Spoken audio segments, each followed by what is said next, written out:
আমার মা বাবা যারা এসেছেন, আপনার ছেলে মেয়ের যত্ন নেন। আপনার ছেলের মধ্যে যে কি পটেনশিয়াল আপনি জানেন না। আপনার এই ছোট্ট অবুজ ছেলেটাই আগামী দিনের শায়েখ আহমদুল্লাহ হবে। আপনার হেফজখানায় পড়া ওই ছোট্ট ছেলেটাই আগামী দিনের আল্লামা মামুনুল হক হবে। আপনার ওই ছেলেটা আমির হামজা হবে, আব্দুল হাই সাইফুল্লাহ হবে, বড় বড় আলেম হবে, তারা যুগশ্রেষ্ঠ আলেম হবে। সেই একদিন এই বাংলাদেশের পার্লামেন্টে যে বক্তব্য দিয়ে যশোরের পক্ষে কথা বলবে। ইন্নাল হামদালিল্লাহ নাহমাদুহু ওয়া নাস্তাঈনুহু ওয়া নাস্তাগফিরুহ ওয়া নু'মিনু বিহি ওয়া নাতাওয়াক্কালু আলাইহি ওয়া নাউযু বিল্লাহি মিন শুরুরি আনফুসিনা ومن سيئات أعمالنا من يهده الله فلا مضل له ومن يضلل فلا هادي له أي فلن تجد له وليا مرشدا ونشهد أن لا إله إلا الله وحده لا شريك له هو الذي لا ضد له ولا ند له لا مثل له ولا مثيل له لا وزير له ولا كفيل له لا شبه له ولا شبيه له لا ولد له ولا والد له وهو الواحد الفرد الصمد لم يلد ولم يولد ولم يكن له كفوا أحد ونشهد أن سيدنا ونبينا وحبيبنا وبشيرنا ونذيرنا وطبيبنا وطبيب أرواحنا وحبيبنا وحبيب ربنا محمدا عبد الله ورسوله أرسله بالحق بشيرا ونذيرا وداعيا إلى الله بإذنه وسراجا منيرا أما بعد فقد قال الله تعالى في كلامه المجيد وفي فرقانه الحميد أعوذ بالله من الشيطان الرجيم بسم الله الرحمن الرحيم ولقد كرمنا بني آدم وحملناهم في البر والبحر ورزقناهم من الطيبات وفضلناهم على كثير ممن خلقنا تفضيلا إن الله وملائكته يصلون على النبي يا أيها الذين آمنوا صلوا عليه وسلموا تسليما اللهم صل على محمد وعلى آل محمد كما صليت على إبراهيم وعلى آل إبراهيم إنك حميد مجيد اللهم بارك على محمد وعلى آل محمد كما باركت على إبراهيم وعلى آل إبراهيم إنك حميد مجيد সকল প্রশংসার মালিককে, সকল ক্ষমতার উৎসকে, কেউ যেটা পারে না পারে কে, কেউ যেটা দেখে না দেখে কে, সে আল্লাহর দরবারে আমরা শুকরগুজার হচ্ছি। আমরা সবাই পড়ছি কালিমাতুশ শুকর, আলহামদুলিল্লাহ। সবাই একসাথে গলা ছেড়ে দিয়ে আওয়াজ করে পড়ুন, রব্বানা লাকাল হামদ হামদান কাসীরান তাইয়িবান মুবারাকান ফীহি ইয়া রাব্বি লাকাল হামদু কামা ইয়ানবাগি লিজালালি ওয়াজহিকা ওয়া আযীমি সুলতানিকা লাকাল হামদু বিল ঈমান লাকাল হামদু বিল ইসলাম লাকাল হামদু বিল কুরআন। যশোরের স্মার্ট ছেলেরা, এই যে আমি যাদেরকে দেখতে পাচ্ছি, all are the Gen Z of Jashore. যারা জেন জি, ওরা স্মার্ট, ওরা ইশারা ইঙ্গিতে কাজ করে। এই যে পুরো গদি উল্টায় দিছে, ঠিক কিনা? 24-এর ছাত্র নাগরিক অভ্যুত্থান আমাদের দেখিয়ে দিচ্ছে কিভাবে চোখের ইশারায় গদি উল্টে দিতে হয়। তো জেনজিদের নিয়ে বসেছে, ওরা তো স্মার্ট, ওরা ডিস্টার্ব করবে না। মেহরবানি করে আমার সাথে কানেক্ট করো, 1 to 1, brain to brain, eye to eye contact করো আমার সাথে। তাকাও, কষ্ট হলো আমার দিকে তাকাও, আওয়াজ করা যাবে না, আমার দিকে তাকাও।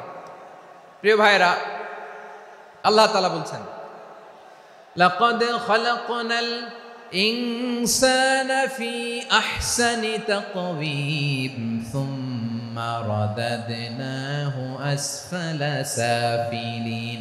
আমি মানুষকে অনেক সুন্দর অবয়বে, সুন্দর আকৃতিতে সৃষ্টি করেছি। তার শুধু চেহারার ডিজাইনটাই সুন্দর নয়, তার ব্রেনটা বড্ড সুন্দর, তার মানসিকতা বড্ড সুন্দর, তার সৃজনশীলতা বড্ড সুন্দর। পড়েন সুবহানাল্লাহ। আমাদের চেহারা, অবয়ব, ডিজাইন যে সুন্দর তা না, আমাদের ব্রেনটা অনেক সফিস্টিকেটেড ব্রেন, অনেক সফিস্টিকেটেড। এই 1.5 কেজি ব্রেন ইউজ করে মানুষ গোটা বিশ্বে সভ্যতা বিনির্মাণ করেছে, ঠিক কিনা? এই ব্রেন আল্লাহ তাআলা আমাকে দিয়েছে। এটারে কাজে লাগালে, আপনার 6 সেন্স কাজে লাগালে আপনি অনন্য মানুষ হয়ে উঠবেন, মহামানবে রূপান্তরিত হবেন। মানুষ হতে পারে, চাইলেই মহামানব হতে পারে। আবার যদি মানুষ চায় খারাপও হতে পারে। আল্লাহ বললেন শুধু ভালোই না, ভালো হতে চাইলে অনেক ভালো তুমি হতে পারো, আবার খারাপ হতে চাইলে অনেক খারাপ তুমি হতে পারো। সুম্মা রাদাদনাহু আসফালা সাফিলিন।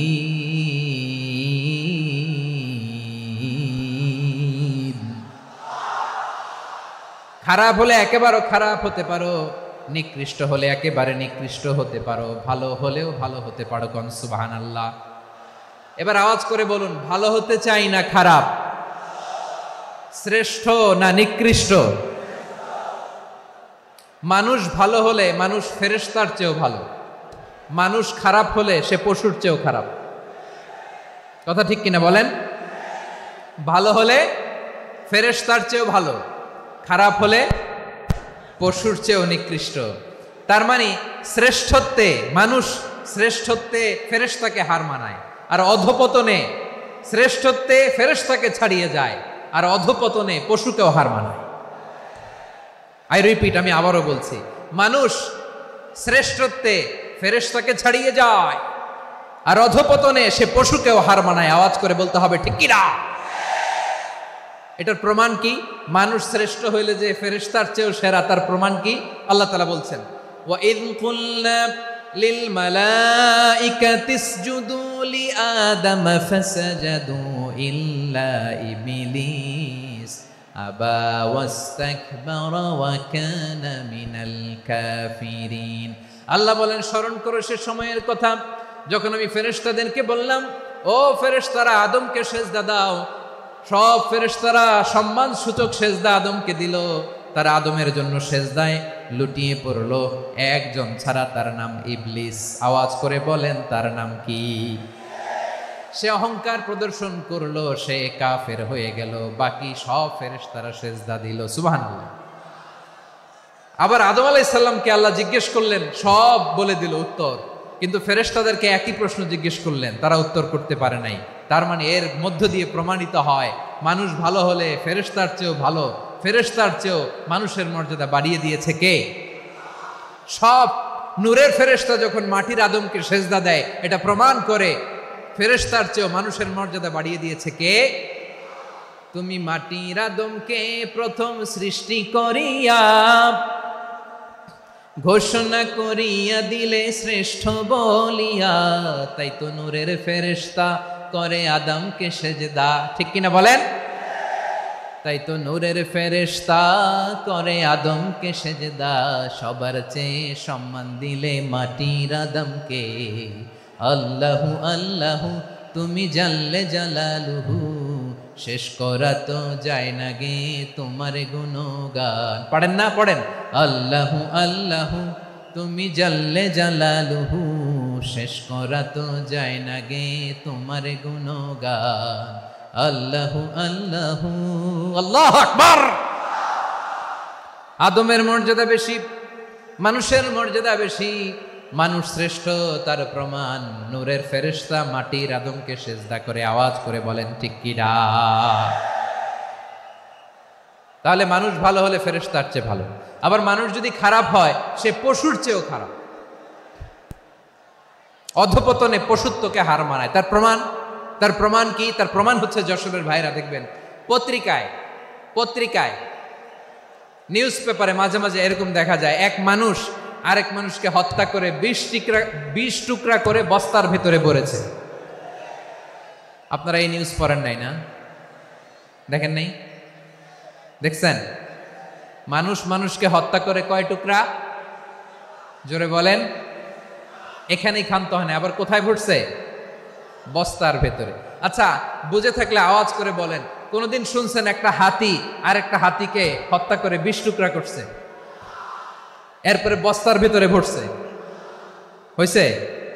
তাহলে দেখেন, মানুষ যদি খারাপ হয়, সে পশুকেও হার মানায়। চিল্লায় বলো ঠিক কিনা? এমনও দুশ্চরিত্র মানুষ আছে যার নজর থেকে 6 মাসের ছোট্ট মেয়ে থেকে শুরু করে 80 বছরের বৃদ্ধারাও নিরাপদ নয়। পশুকেও হার মানে। মানুষের ঘর জ্বালিয়ে পুড়ে মেসাকার করে দেয়, জনপদের পর জনপদ জ্বালায় দেয়। এরকম আছে না নাই? বোমা মেরে গাজার মধ্যে যে অ্যাটাক করেছে, এরা মসজিদ মানে নাই, মসজিদে বম ফেলেছে। এরা খ্রিস্টানদের চার্চ, গির্জা মানে নাই, গির্জায় বম ফেলেছে। পৃথিবীর ইতিহাসে never happened in the history of the world that someone bombed on a hospital, on a ICU center. এমন হাসপাতাল যেখানে আইসিইউর রোগীরা আছে, ওই হাসপাতালের উপরও ইসরায়েলি সৈনিকেরা বোমা মেরেছে। জোরে বলেন ঠিক কিনা? এরা মানুষ? আওয়াজ করে বলেন, এরা মানুষ না। প্রিয় ভাইয়েরা, চোখ কান নাক মুখ থাকলেই মানুষ না। যা সামনে দেখেন এগুলো সব মানুষ না, এগুলো জনসংখ্যা। এগুলো কি? সবাই বলুন, এগুলো কি? বাড়ছে জনসংখ্যা, কমছে মানুষ। বাড়ছে জনসংখ্যা, কমছে। এই দুনিয়া এখন তো আর সেই দুনিয়া নাই, মানুষ নামের মানুষ আছে দুনিয়া বোঝাই, সেই মানুষের ভিড়ে আমার আসল মানুষ নাই। ঠিক কিনা? আসল মানুষের বড্ড অভাব, আসল মানুষের বড্ড অভাব। আমার ভাইয়েরা, মানুষ খারাপ হলে পশুকেও হার মানায়। আচ্ছা, আওয়াজ করে বলেন, এই যশোরের ছেলেরা এদিক তাকাও, আওয়াজ করে বলো, যে ইসরায়েলি সোলজাররা উপর থেকে বোমা মারলো, তারাও মানুষ? তারাও কি?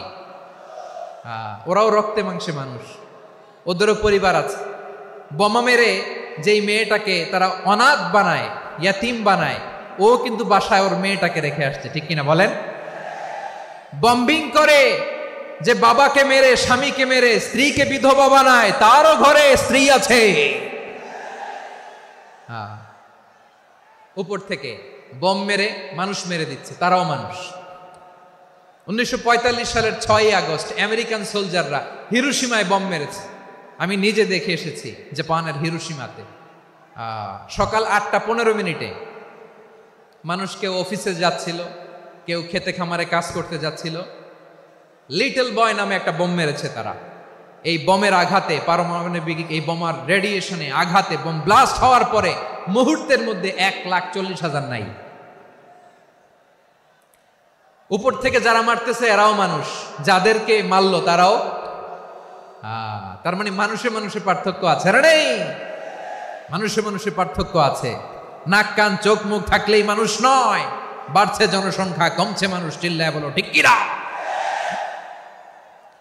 তাহলে আমরা বুঝলাম মানুষ ভালো হলে অনেক ভালো, খারাপ হলে অনেক খারাপ। ও আমার কলিজার টুকরা যশোরের ভাইয়েরা, আসন্ন 3 দিন ব্যাপী এই তাফসিরুল কোরআনের ঐতিহাসিক প্রোগ্রাম থেকে আমরা সিদ্ধান্ত নেই, আমরা ভালো মানুষ হব নাকি খারাপ মানুষ হব।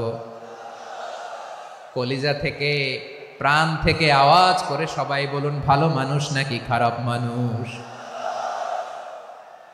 ভালো মানুষ হইতে হবে। ভালো মানুষ যারা জগৎটাকে এনলাইটেন করবে, যারা এনলাইটেন করবে, যারা সত্যের বীর সেনানী হয়ে দাঁড়াবে, যারা সত্যের পক্ষে কথা বলবে, যারা জালিমের মসনদকে ভেঙে খান খান করে দেবে। এরকম হওয়ার দরকার আছে না নাই? এরকম ভালো মানুষ আমরা হতে চাই কি চাই না? মানুষকে যত্ন নিলে মানুষ যে কত ভালো হয় আপনি কল্পনাও করতে পারবেন না। এই যে আপনাদের যশোরে যে ভালো ছেলেগুলো আছে, যে ভালো তরুণগুলো আছে, যে যুবকগুলো আছে, যে ভালো আলেমরা আছে, ভালো নেতারা আছে, সবাই যদি তাদের মতো হতো, পুরো যশোরটা একটা জান্নাতের টুকরা হয়ে যেত। আওয়াজ করে বলেন ঠিক কিনা?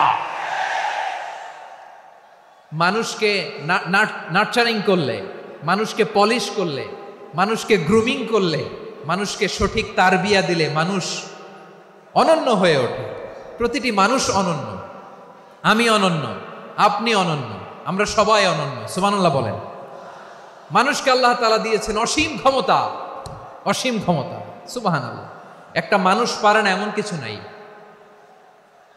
একটা মানুষ পারে না এমন কিছু নাই। বিশ্বাস করতে হবে, মানুষ যা কল্পনা করতে পারে ওইটা মানুষ করে দেখাতে পারে। যশোরের ভাইয়ের, আই রিপিট, আমি আবারও বলছি, এই চিল্লাচিল্লি করলে আমার এই গুরুত্বপূর্ণ কথা তোমরা মিস করবা, মিস করবা। কপাল পড়া হয়েও না, আওয়াজ করে কপাল পড়া হবে না। আমার দিকে তাকাও।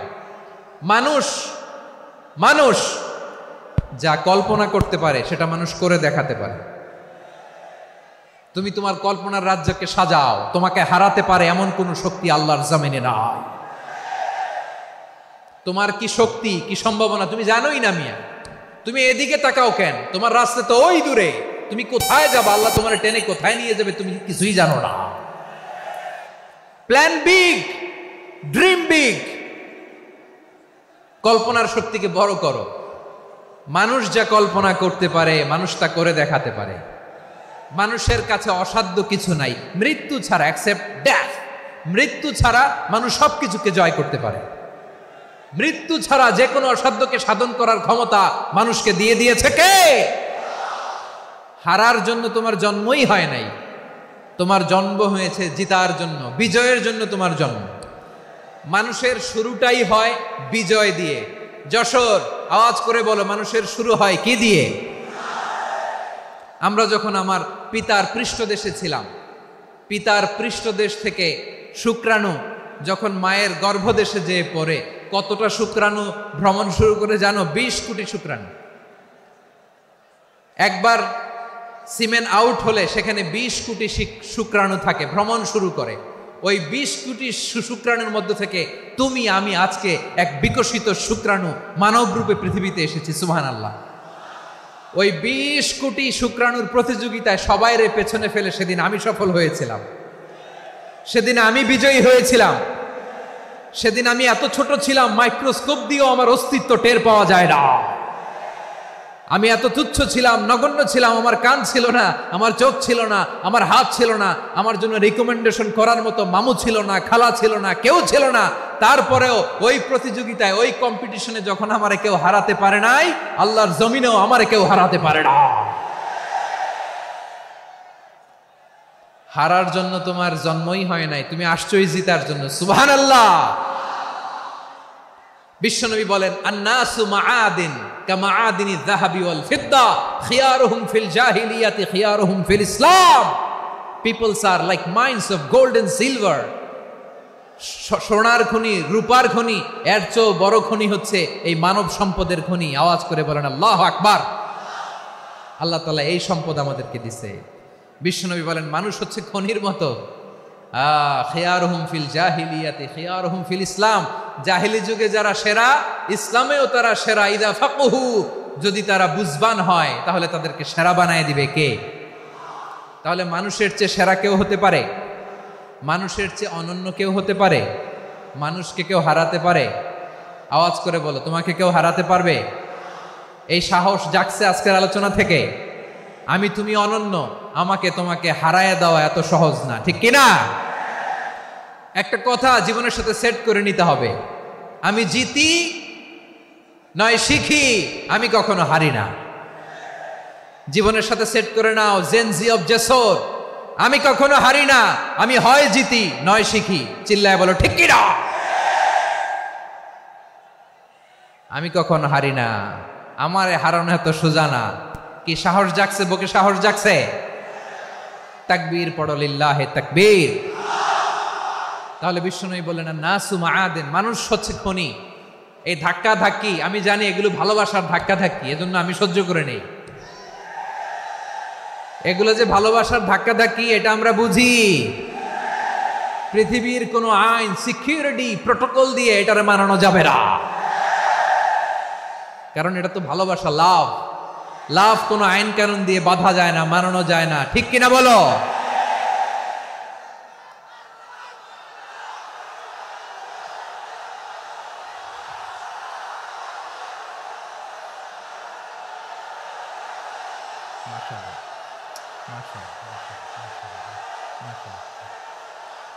ঠিক আছে, বসুন বসুন বসুন। আল নাসু মাআদিন, মানুষ হচ্ছে খনি। এই খনির যত্ন নিতে হবে। আমার মা বাবা যারা এসেছেন, আপনার ছেলে মেয়ের যত্ন নেন। আপনার ছেলের মধ্যে যে কি পটেনশিয়াল আপনি জানেন না। আপনার এই ছোট্ট অবুজ ছেলেটাই আগামী দিনের শায়েখ আহমদুল্লাহ হবে। আপনার হেফজখানায় পড়া ওই ছোট্ট ছেলেটাই আগামী দিনের আল্লামা মামুনুল হক হবে। আপনার ওই ছেলেটা আমির হামজা হবে, আব্দুল হাই সাইফুল্লাহ হবে। এভাবে বড় বড় আলেম হবে, তারা যুগশ্রেষ্ঠ আলেম হবে। সেই একদিন এই বাংলাদেশের পার্লামেন্টে যে বক্তব্য দিয়ে যশোরের পক্ষে কথা বলবে। আপনি জানেন না, কাউকে ছোট করবেন না আপনি। ওর কনফিডেন্স আপনি কমাবেন না, আপনি কমাতে পারেন না। প্যান্ডেলে আমার যে মা বোনেরা আছেন, ছেলে মেয়েদেরকে কখনো ছোট করে কথা বলবেন না। ও যে কোথায় যাবে আপনি জানেন না। আপনি মা হয়ে তাকে সাহস দিবেন, তার কল্পনার জগৎটাকে সাজাতে তাকে উৎসাহিত করবেন, ঠিক কিনা বলেন? আর আমার প্যান্ডেলের আমার প্রিয় শ্রদ্ধাশীলা মায়েরা বোনেরা, আপনারা তো আরো দামি সম্পদ। বিশ্বনবী বলেন, আর দুনিয়া কুল্লুহা মাতা। আল্লাহ আল্লাহ আল্লাহ। বিশ্বনবীর কথার ওজন দেখেন, আর দুনিয়া কুল্লুহা মাতা ওয়া খায়রু মাতা'আদ দুনিয়া আল মারআতুস সালিহা। বিশ্বনবী বলেন, দুনিয়ায় যা দেখো সব আল্লাহর দেওয়া অ্যাসেট, মানে সম্পদ। আর এত অ্যাসেটের ভিড়ে সবচাইতে শ্রেষ্ঠ সম্পদ হচ্ছে নেককার নারী। সুবহানাল্লাহ। ভাইয়েরা বোনের সাথে খারাপ আচরণ করো না, সন্তান মায়ের সাথে খারাপ আচরণ করো না। আমাদের মায়েরা আমাদের asset, they are our priceless asset. কারণ এই মায়েদের পেটে এসেছে আল্লাহর ওলিরা, এই মায়েদের পেটে এসেছে খান জাহান আলী, এই মায়ের পেটে এসেছে শাহজালাল ইয়ামানি, এই মায়ের পেটে এসেছে আল্লাহর সব নবীরা। নাকি নবীরা আকাশ থেকে ধপ করে জমিনে নেমে আসছে? মায়ের পেটে আসছে। এই মায়ের পেটগুলো খনি। আমার সম্মানিতা মায়েরা বোনেরা, নিজেকে ইসলাম দিয়ে সাজান, নিজেকে ইসলাম দিয়ে সাজান। নিজেকে পবিত্র রাখুন, নিজের আব্রু ইমান ইজ্জতের হেফাজত করুন, কোরআন পড়ুন, সুন্নাহ পড়ুন। আপনি জানেন না আপনার গর্ভে কে আসছে, কোন ক্ষণজন্মা পুরুষকে আল্লাহ তাআলা আপনার গর্ভে পাঠাবে আপনি জানেন না। মায়েরা নিজেদেরকে পবিত্র রাখুন, ইসলাম চর্চা করুন, কোরআন চর্চা করুন, নৈতিকতা দিয়ে নিজেকে সাজান। যশোরের জেনজি, নিজেদেরকে প্রস্তুত রাখো আগামীর বাংলাদেশের জন্য। নৈতিকতা, মোরালিটি, ভ্যালিউজ দিয়ে নিজেকে সাজাও, ইসলাম দিয়ে নিজেকে সাজাও, কারণ আগামীর বাংলাদেশ ইসলামের বাংলাদেশ। বাংলাদেশের আসল পরিচয় ইসলাম।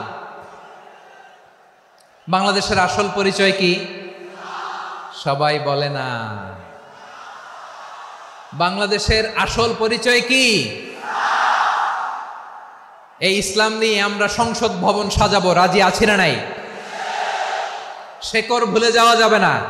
আমরা ধাপে ধাপে শারিয়া আইনের দিকে যাব ইনশাআল্লাহ, কিন্তু জঙ্গিবাদ দিয়ে নয়, কট্টরপন্থা দিয়ে নয়।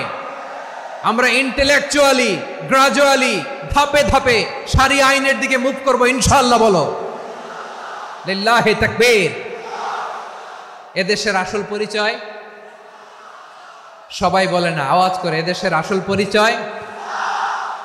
এদেশে আজান শুনে সূর্য ওঠে শহর গ্রামে, এদেশে আজান শুনে সূর্য ডুবে সন্ধ্যা নামে, এদেশে সকল কাজে সবাই বলে বিসমিল্লাহ, এদেশে ভালো কিছু দেখে শুনে হাসি মুখে সবাই বলে মাশা আল্লাহ, সুবহানাল্লাহ সুবহানাল্লাহ সুবহানাল্লাহ সুবহানাল্লাহ সুবহানাল্লাহ সুবহানাল্লাহ সুবহানাল্লাহ সুবহানাল্লাহ। ও নবীন তরুণ, তোমার কিসের এত ভয়? জেনে রেখো বাংলাদেশের আসল পরিচয়। বাংলাদেশের আসল পরিচয় ইসলাম।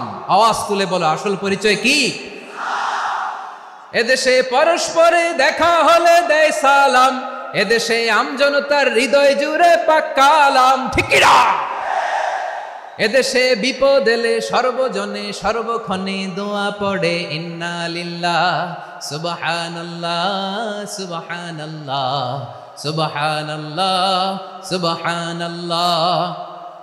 এদেশে আজান শুনে সূর্য ওঠে শহর গ্রামে, এদেশে আজান শুনে সূর্য ডুবে সন্ধ্যা নামে, এদেশে সকল কাজে সবাই বলে বিসমিল্লাহ, এদেশে ভালো কিছু দেখে শুনে হাসি মুখে সবাই বলে মাশা আল্লাহ সুবহানাল্লাহ। আওয়াজ করে সুবহানাল্লাহ সুবহানাল্লাহ সুবহানাল্লাহ সুবহানাল্লাহ। সবাই একসাথে সুবহানাল্লাহ সুবহানাল্লাহ সুবহানাল্লাহ সুবহানাল্লাহ। এদেশের আসল পরিচয় কি? আওয়াজ করে বলতে ভয় লাগে। এদেশের আসল পরিচয় কি? ইসলাম দিয়ে আমাদের সংসদ ভবন চলুক, আমরা চাই কি চাই না? বঙ্গভবনে লা ইলাহা ইল্লাল্লাহর পতাকা উড়ুক, আমরা চাই কি চাই না? প্রতিটি জেলা অফিসে, ডিসি অফিসে লা ইলাহার পতাকা ঝুলুক, আমরা চাই কি চাই না? কারা কারা চাই হাত তুলে আল্লাহরে দেখায়।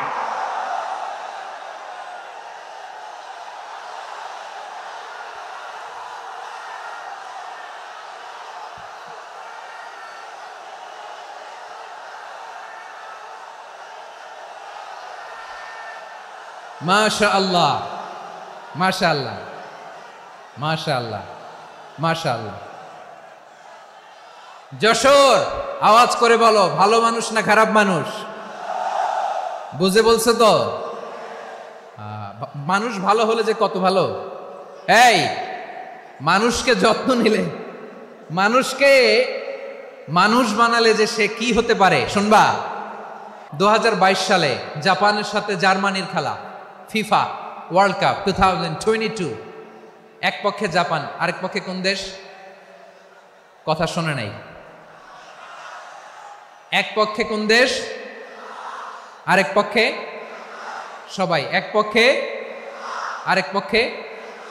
ওই খেলায় জিতেছিল জাপান, জিতেছিল 22 সালের এই ফিফা ওয়ার্ল্ড কাপে। জাপান ফুটবল খেলায় জিতে as a part of their celebration তারা খেলার পরে পুরো স্টেডিয়ামটারে ক্লিন করে, the fan base of Japan, লক্ষ লক্ষ মানুষ খেলা দেখতে যায়, তো এত ডাস্টবিনও তো নাই, তো যারা ডাস্টবিনে জায়গা পায় নাই তারা এই যে চকলেটের প্যাকেট, পানির বোতল, চিপসের প্যাকেট তারা এদিকে সেদিকে রেখে দিয়েছে।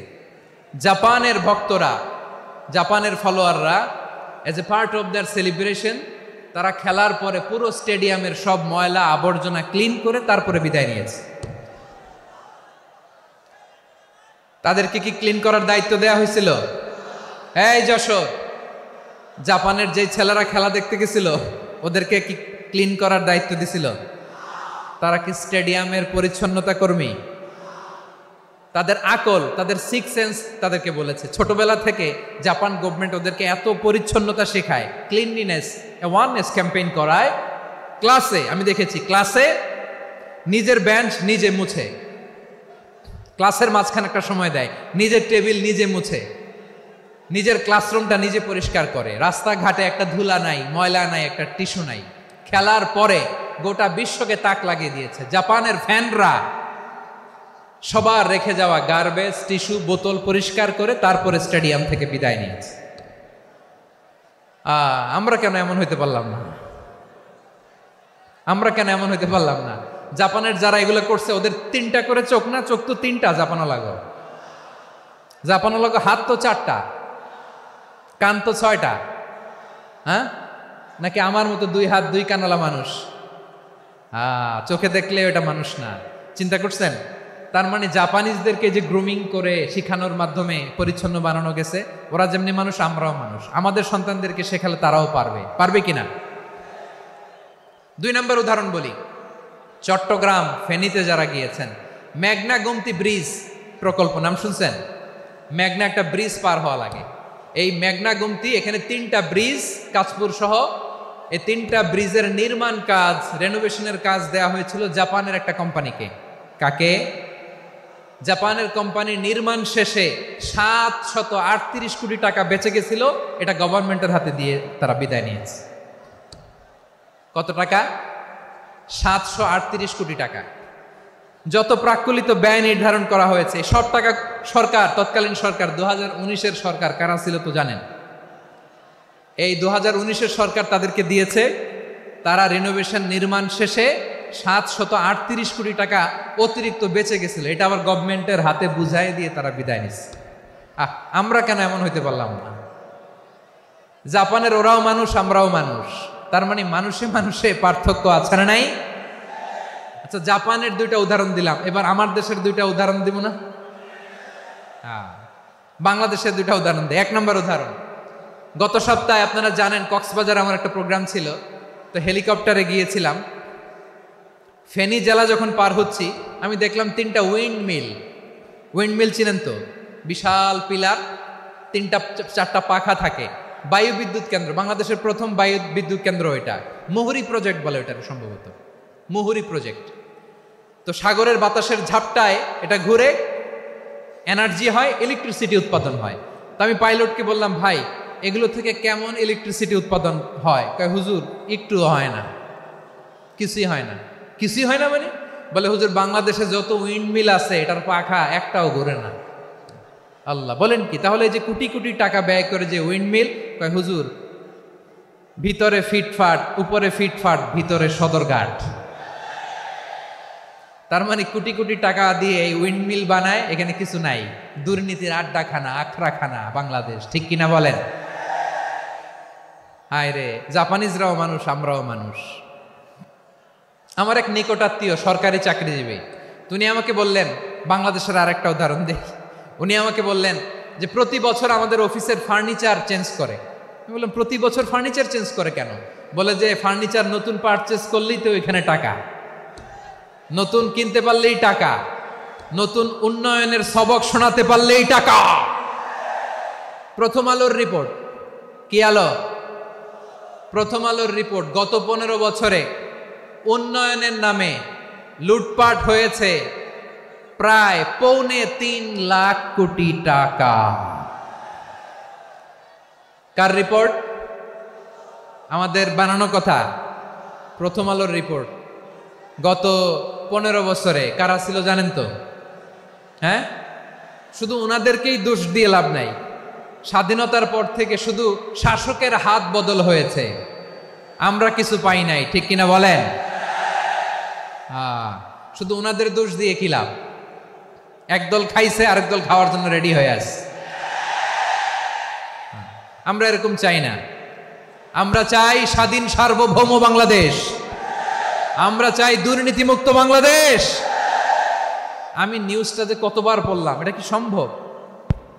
3.25 লাখ কোটি টাকা লুটপাট, মানে লুটপাট করতে করতে এদেশের জনগণকে ফুটপাতে বসাই দিচ্ছে।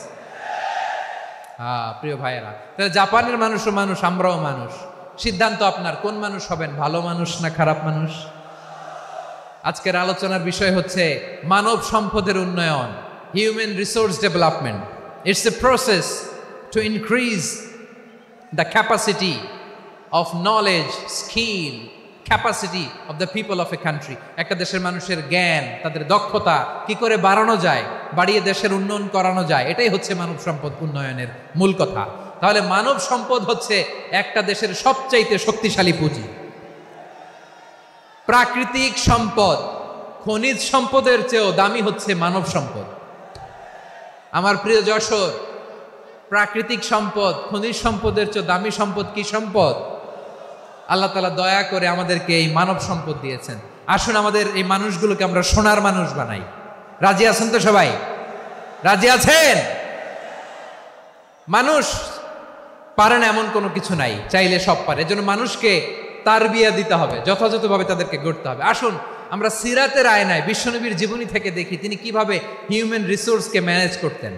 যদি আপনাদের সময় হয়, দু একটা উদাহরণ দিয়ে আজকে আমি আমার আলোচনার বিদায় নেব। হবে সময় হবে কয়েক minute?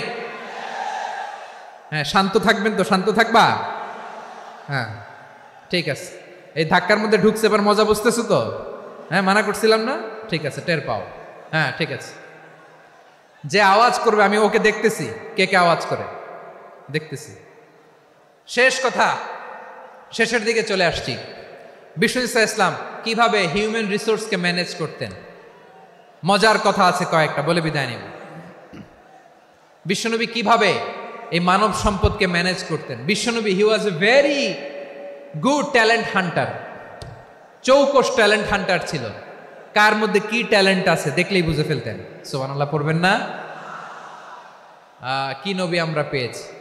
He was a very good talent hunter. আমার নবী তিনি চৌকস ট্যালেন্ট হান্টার ছিলেন।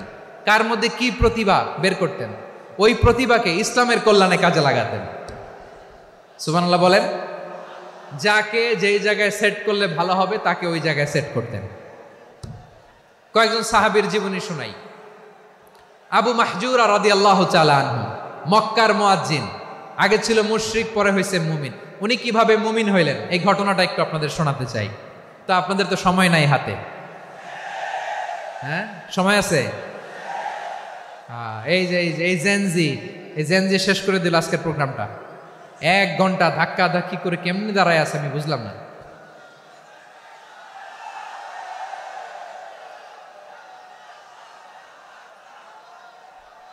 না না, তাকবিন না, চুপ করতে হবে।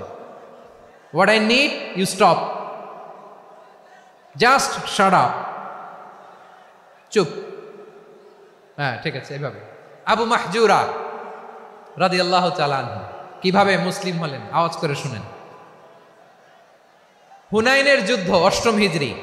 বিষ্ণু ইসলাম হুনাইনের যুদ্ধ শেষে ফিরতেছেন, পথিমধ্যে বেলাল রাদিয়াল্লাহু তাআলা আনহু, এই যে আবার কথা, আই রে আল্লাহ রে, এখানে ধাক্কা ধাক্কি কেন? চলে যাও, পেছনে যাও, পেছনে যাও। কি আজীব তামাশা! যেখানে যায় এখানে ধাক্কা ধাক্কি, মারামারি, গায়ের উপরে, কাঁধের উপরে, শাউটিং। অনেক গুরুত্বপূর্ণ কথা পয়েন্ট করে নিয়ে আসি যে বলবো, এই শাউট করার কারণে প্রোগ্রামটাই নষ্ট করে দেয়। আসছে আমার ভালোবাসা দেখাইতে, প্রোগ্রামটাই শেষ করে দিয়ে চলে যায়। স্টপ, আবার কথা বল, স্টপ। হুনাইনের যুদ্ধে 8ম হিজরি, কত হিজরি? সবাই বলেন না একটু, কত হিজরি? অষ্টম হিজরিতে হুনাইনের যুদ্ধে রাসূল সাল্লাল্লাহু আলাইহি ওয়াসাল্লাম ফিরে আসতেছেন মদিনায়। পথিমধ্যে বেলাল রাদিয়াল্লাহু তাআলা আনহু আজান দিচ্ছেন। কি দিচ্ছেন? তো পাশে ছিল মুশরিকদের একটা পল্লী, কিছু মুশরিক তরুণ, কিছু অমুসলিম কিশোর, তারা আজানকে ব্যঙ্গ করতেছে। আমাদের বাংলায় মুখ ভেঙ্গানো বলে আর কি। বেলাল রাদিয়াল্লাহু তাআলা আনহু আজান দিচ্ছেন, ওই বাচ্চাগুলো মুশরিক, তো ওরা আজানকে ব্যঙ্গ করতেছে, বিকৃতি করে ওরাও আজান দিচ্ছে। উদ্দেশ্য হচ্ছে আজানকে নিয়ে ঠাট্টা করা। উদ্দেশ্য কি? ঠাট্টা করা। ব্যাপারটা মনে কষ্ট পাওয়ার মতো ব্যাপার না? কিন্তু বিশ্বনবী ওইখানে দেখেন কি খুঁজলেন। বিশ্বনবী খেয়াল করলেন অমুসলিম কিশোরদের মধ্য থেকে একটা কিশোরের গলাটা বড় দরাজ গলা, কণ্ঠটা বড় সুন্দর। খেয়াল করে দেখলেন যে কিছু কিশোর বেলালের আজানকে ব্যঙ্গ করে, বিকৃতি করে, কিন্তু একজনের কণ্ঠ দেখতে পাচ্ছেন না এত দূরে, কিন্তু কণ্ঠটা বড় সুন্দর, দরাজ গলা। বিশ্বনবী সাহাবীদেরকে বললেন, ধরো এগুলারে, ধরো। সবগুলারে ধরে বিশ্বনবী সামনে আনা হলো। ওরা হাঁটু গেড়ে বসলো। বিশ্বনবী বললেন, তোমাদের মধ্যে কে যেন ব্যঙ্গ করে আজান দিচ্ছিল, তার গলাটা বড় উঁচু, গলার বেসটা বড় মজবুত, মেলোডিয়াস, সুমধুর কণ্ঠ। কে? আবু মাহজুরা বলে, আমার বন্ধুরা সবাই আমার দিকে আঙ্গুল দেখায়, আমি পড়ে গেছি বিপদে। রাসূল সাল্লাল্লাহু আলাইহি ওয়াসাল্লাম বাকি অমুসলিম তরুণদেরকে ছেড়ে দিলেন, বললেন তোমরা যাও। এবার আবু মাহজুরারে পাইছে। আবু মাহজুরার চুলের মধ্যে হাত দিলেন বিশ্বনবী, মাথায় হাত দিয়ে বললেন, এবার আজান দাও দেখি। আবু মাহজুরা বলে, আমি তো আজান দিতে জানি না, কারণ আমি তো বেলালেরটা শুইনা দিছি, আমার তো মুখস্থ নাই, আমি তো আজান দিতে জানি না। বিশ্বনবী বললেন, জানো না? তাহলে আসো, আমি তোমারে শিখাই দেই। সুবহানাল্লাহ পড়ে। আবু মাহজুরা হাঁটু গেড়ে বসে, বিশ্বনবীর মোবারক হাত আবু মাহজুরার চুলের মধ্যে। বিশ্বনবী আজানের মুআল্লিম আবু মাহজুরাকে বলতেছে, ঠিক আছে তোমারে শিখাই দিচ্ছি, আমি যা যা বলবো আমার সাথে সাথে বলো, পারবা? আবু মাহজুরা বলে, পারবো। বিশ্বনবী আজান দিচ্ছেন মাথায় হাত দিয়ে, আল্লাহু আকবার, আল্লাহু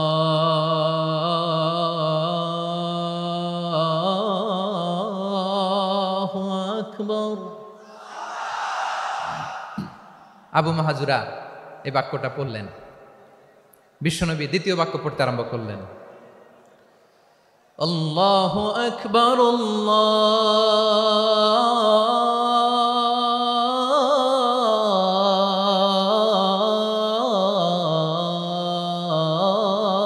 আল্লাহু আকবার। আবু মাহজুরা এই বাক্যটা বললেন। বিশ্বনবী আবু মাহজুরার মাথার মধ্যে হাত দিয়ে তৃতীয় বাক্য বললেন, আশহাদু আল্লা ইলাহা ইল্লাল্লাহ,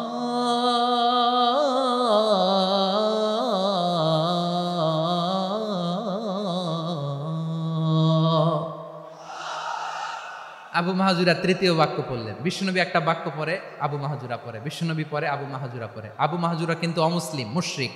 আবু মাহজুরা বলে, এক একটা বাক্য পড়ি আমার কলিজাটা গলে ঠান্ডা হয়ে যায়। এতদিন মোহাম্মদকে গালি দিতাম, এখন মোহাম্মদ আমার মাথায় যখন হাত রাখছে আমার সারা শরীর ঠান্ডা হয়ে গেছে।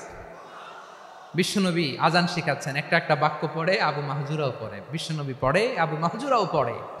পুরো বাক্যগুলো যখন শেষ, আজান শেষ, আবু মাহজুরাও যখন পুরো আজান পড়লেন, আবু মাহজুরা বললেন, এতদিন মোহাম্মদের চেহারা দেখলে আমার ঘৃণা লাগতো, আজ থেকে মোহাম্মদের চেহারার চেয়ে প্রিয় চেহারা আমার কাছে নাই। আবু মাহজুরা বললেন, ও মুহাম্মদ, আজানের বাক্য তো আপনি আমারে শেখালেন, এখানেই শেষ করবেন না, আপনি আমারে পড়ায় দেন, লা ইলাহা ইল্লাল্লাহু মুহাম্মাদুর রাসূলুল্লাহ সাল্লাল্লাহু আলাইহি ওয়াসাল্লাম। বিশ্বনবীর সাথে দাঁড়িয়ে উনি শাহাদা পড়ে মুসলমান হয়ে গেলেন। এবার আবু মাহজুরা বলে, ইয়া রাসূলুল্লাহ, ইয়া হাবিবাল্লাহ, আমি মুমিন হয়েছি, মুসলমান হয়েছি, আপনার কাছ থেকে আজান শিখার সৌভাগ্য আমি লাভ করেছি গো নবী।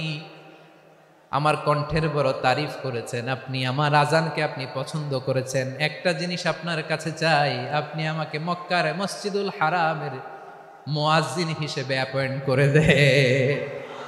বিষ্ণু ইসা ইসলাম বললেন, যাও আবু মাহজুরা, আমি তোমাকে পৃথিবীর শ্রেষ্ঠতম মসজিদ মক্কার মসজিদুল হারামের মুয়াজ্জিন হিসেবে অ্যাপয়েন্ট করে দিলাম।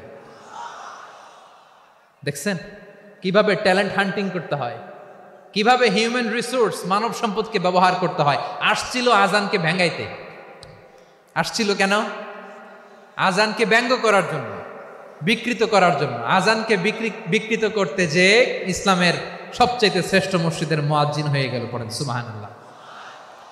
হযরত আবু মাহজুরা রাদিয়াল্লাহু তাআলা আনহু ওনার এই সুললিত কণ্ঠ ব্যবহার করে মসজিদুল হারামে এত সুন্দর করে আল্লাহু আকবার বলে আজান দিতেন, মানুষগুলোর, মুসল্লিগুলোর, মক্কাবাসীর হৃদয়কে তিনি বিগলিত করে দিতেন। মানুষের হৃদয়কে ঠান্ডা হয়ে যেত। শুধু এখানেই শেষ না আমার যশোরের ভাইয়েরা। বিশ্বনবী যখন সাইয়েদনা আবু মাহজুরা রাদিয়াল্লাহু তাআলা আনহুকে আজান শিখাচ্ছিলেন, বলেন তো বিশ্বনবীর হাতটা কোথায় ছিল? আবু মাহজুরার মাথার সামনে, এই চুলের উপরে ছিল। আবু মাহজুরা ওই স্মৃতিটাকে ধারণ করবার জন্য, ওই স্মৃতিকে বহন করার জন্য বিশ্বনবীর মোবারক হাত আবু মাহজুরার কপালের চুলের যেই জায়গায় লেগেছে, মৃত্যুর আগের দিন পর্যন্ত আবু মাহজুরা মাথার ওই চুলে কোনোদিন ছুরি আর কামার লাগায় নাই, সেখানে কেচি লাগায় নাই, চুলের মধ্যে খুর লাগায় নাই। আবু মাহজুরা ডান দিকের চুল কাটতো, বাম দিকের চুল কাটতো, পেছনের চুল কাটতো, সামনের চুল কাটতো না। আবু মাহজুরা রাদিয়াল্লাহু তাআলা আনহুর সামনের চুলগুলো বড় হতে হতে যখন এত বড় হয়ে যায়, তিনি চুলগুলো পেঁচিয়ে মাথার মধ্যে রাখতেন। তারপরে তিনি পাগড়ি পরতেন। সবাই জিজ্ঞেস করতো, আবু মাহজুরা এটা আবার কেমন স্টাইল? দেখতে তোমারে কি বিদঘুটে লাগে? কেমন অড লাগে? কেমন খারাপ দেখা যায়? মক্কায় এমন কোনো মানুষ তো দেখি নাই, ডানে চুল কাটে, বায়ে চুল কাটে, পেছনে চুল কাটে, সামনে কাটে না। ওরে আবু মাহজুরা, কেমন দেখা যায় তোমারে? তুমি সামনের চুল কাটো না কেন? আবু মাহজুরা বলে, আমি হাঁটু গেড়ে পেয়ারা নবীর সামনে বসেছিলাম, আমার এই মাথার চুলের মধ্যে মুবারক হাত লাগিয়ে বিশ্বনবী নিজে আমাকে আজানের প্রতিটা বাক্য শিক্ষা দিয়েছেন। বিশ্বনবীর মোবারক হাত, পবিত্র হাত আমার মাথার চুলের যেই জায়গায় লেগেছে, আমি চাই ওই চুলগুলা নিয়ে আমি আমার কবরের ভিতরে যাব। সাইয়েদনা আবু মাহজুরা রাদিয়াল্লাহু তাআলা আনহু ইন্তেকালের আগের পর্যন্ত মাথার সামনের চুলগুলা কাটে নাই।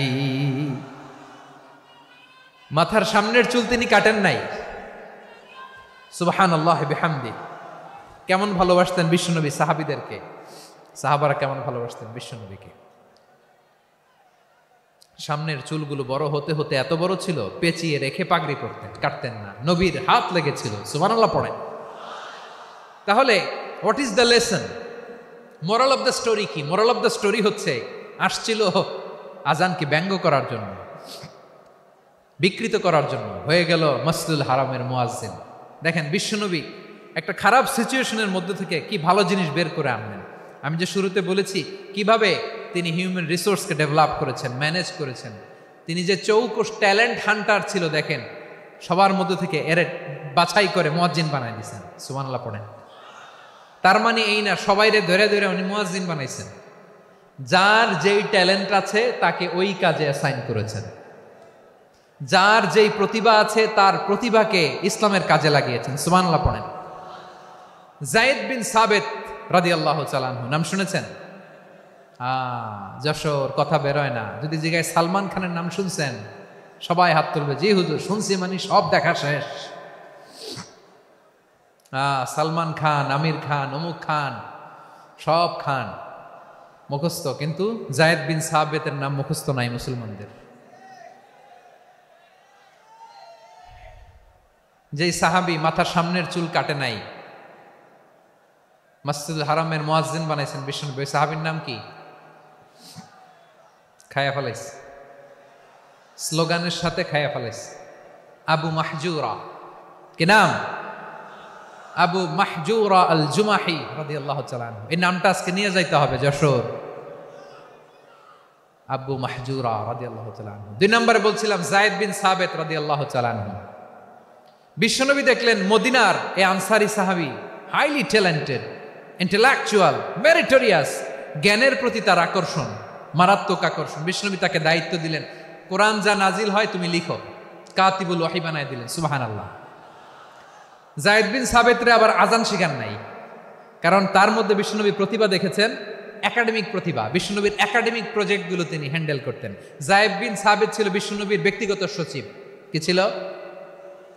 ব্যক্তিগত সচিব। বোঝেন নাই? বিশ্বনবীর ব্যক্তিগত সচিব এবং দোভাষী। ইহুদিরা কিছু লিখে দিলে এটার অর্থ বিশ্বনবীরে বুঝায় দিতেন, আবার ইহুদিদের কাছে কিছু লিখতে হলে তিনি লিখে দিতেন। বিশ্বনবী একদিন বললেন, ইন্নী ওয়াল্লাহি মা আমানু ইয়াহুদা আলা কিতাব। ইহুদিরা যে চিঠি পাঠায় অর্থ তো বুঝি না, আরেক ইহুদি আইনে অর্থ করা লাগে। আবার ইহুদিদের কাছে কিছু লিখে পাঠাইতে চাইলে আমরা তো লিখতে পারি না, ইহুদিরে দিয়ে লেখা লাগে। ওরা যে পয়রা শোনায় লিখে দেয়, আমি ওদের বিশ্বাস করি না। আমার নিজের একজন লোক দরকার। বিশ্বনবী এই যায়েদ বিন সাবিতকে চুজ করলেন ল্যাঙ্গুয়েজের জন্য।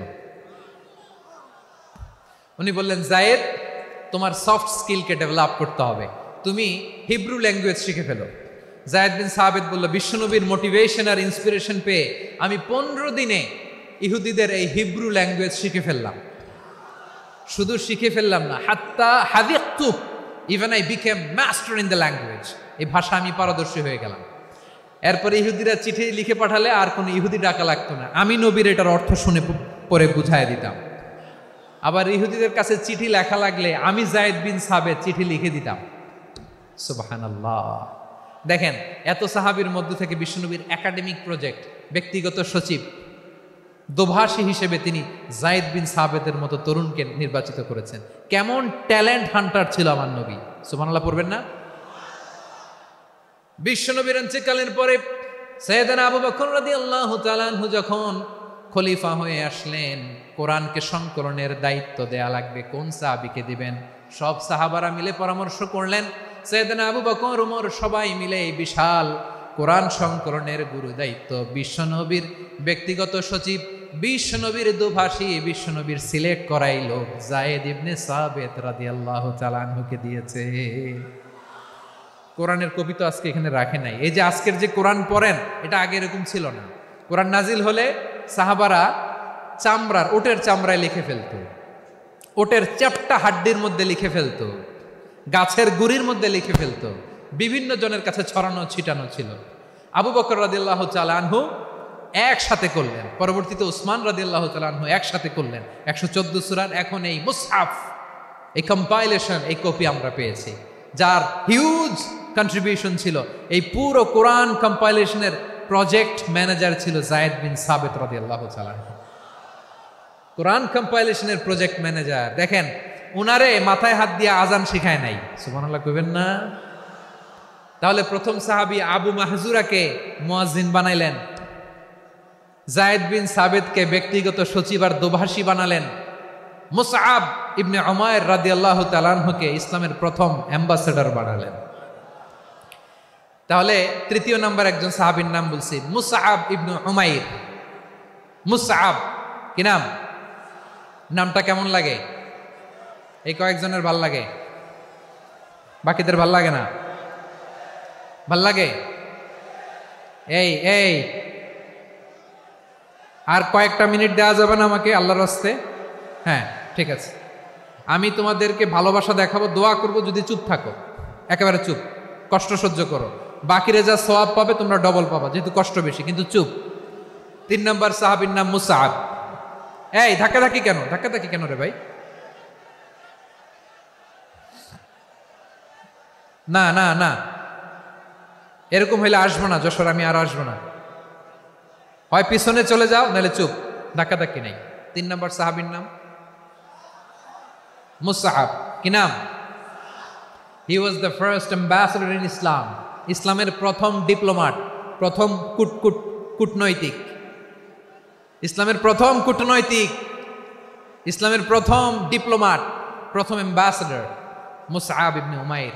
মক্কার তরুণ যুবক, উনি পারফিউম লাগাইলে মানুষ দেখলেই বুঝতো এটা মুসআব লাগাইছে। এমন ড্যাশিং ফেসের ছিল, এমন স্মার্ট ড্যাশিং ফেস, এমন পার্সোনালিটির মানুষ ছিল মুসআব রাদিয়াল্লাহু তাআলা। কারণ যিনি ইসলামের স্পোকম্যান হবেন, মুখপাত্র হবেন, তার স্মার্ট হওয়ার দরকার আছে না নাই? আকাবার প্রথম শপথ যখন হলো, তাদের সাথে বিষ্ণু ঈসা ইসলাম মদিনাতে একজন মুখপাত্র পাঠালেন, ডিপ্লোমাটকে পাঠালেন, অ্যাম্বাসেডর অফ ইসলাম, তিনি হচ্ছেন মুসআব ইবনে উমাইর। পড়েন সুবহানাল্লাহ। বিশ্বনবী দেখলেন সে অনেক স্মার্ট, তার ডেডিকেশন আছে, সিনসিয়ারিটি আছে, এবং মদিনায় যে আউস খাজরাজ গোত্রের নেতাদের সাথে ডিল করতে হবে, ইহুদিদের সাথে ডিল করতে হবে, ওখানে একজন পাক্কা জানু খেলোয়াড়ের দরকার আছে না নাই? মুসআব ইবনে উমাইর রাদিয়াল্লাহু তাআলা আনহু, ওনাকে বিষ্ণু ঈসা ইসলাম চুজ করলেন। এবং বিষ্ণু ঈসা ইসলামের এই চুজিংটা, এই সিলেকশনটা এত সুন্দর ছিল, তিনি মদিনাতে যে বিশ্বনবী আসার আগেই মদিনার জমিনকে তিনি উর্বর করে ফেলছেন। প্রতিটা ঘরে ঘরে কালিমার দাওয়াত তিনি পৌঁছায় দিচ্ছেন। জুমার বিধান নাজিল হয়েছে, কিন্তু মক্কায় পরিবেশ নাই জুমা পালনের। বিষ্ণু ঈসা ইসলাম একজনকে দিয়ে খবর পাঠালেন, যাও মদিনায় মুসাবকে যে বলো, মুসাব তো আমার শিক্ষক, আমার স্পোকম্যান, মদিনাতে যেন তারা জুমা কায়েম করে। বিশ্বনবীর আগেই মুসাব মদিনার মুসলিমদেরকে নিয়ে মদিনায় প্রথম জুমা কায়েম করে ফেলছে। কোন সুবহানাল্লাহ। ডিপ্লোম্যাটদের কেমন হইতে হয়, অ্যাম্বাসেডারের কেমন হইতে হয়, মুসআব রাদিয়াল্লাহু তাআলা আনহুর কাছ থেকে শিখে নাও। মুসআব নামটা কেমন লাগে? যশোর যাদের সন্তান হবে, ছেলে সন্তান, আমার রাস্তায় পাইলে সবাই জিজ্ঞেস করে, হুজুর একটা নাম দেন, আমার ছেলে হবে। যশোরবাসীর জন্য আমি একটা নাম দিয়ে দিলাম, নাম রাখতে হবে মুসআব। কি নাম? নামটা যাদের ভাল লাগে, ছেলে সন্তান অনাগত আসবে, মনে চাইলে নাম রেখে দিবেন মুসআব রাদিয়াল্লাহু তাআলা আনহুর নামে মুসআব। তাহলে মুসআব রাদিয়াল্লাহু তাআলা আনহুকে বিশ্বনবী ল্যাঙ্গুয়েজ শিখান নাই, সফট স্কিল শিখান নাই। যায়েদ রাদিয়াল্লাহু তিনি হিব্রু ল্যাঙ্গুয়েজ শিখেছেন, সুরিয়ানি শিখেছেন, কিন্তু মুসআবকে তিনি বানিয়েছেন the spokesman of Islam, the first diplomat, the ambassador of Islam. সুবহানাল্লাহ পড়বেন না? আব্দুল্লাহ ইবনে আব্বাস রাদিয়াল্লাহু তাআলা আনহু বিশ্বনবীর কাজিন, চাচাতো ভাই। আবার মাইমুনা রাদিয়াল্লাহু তাআলা আনহু, মাইমুনা নবীর স্ত্রী, তিনি ছিলেন আব্দুল্লাহর আপন খালা। তো নবীর বউ যদি উনার খালা হয়, নবী তার কি? বুঝে নাই, নবী তার কি? খালু।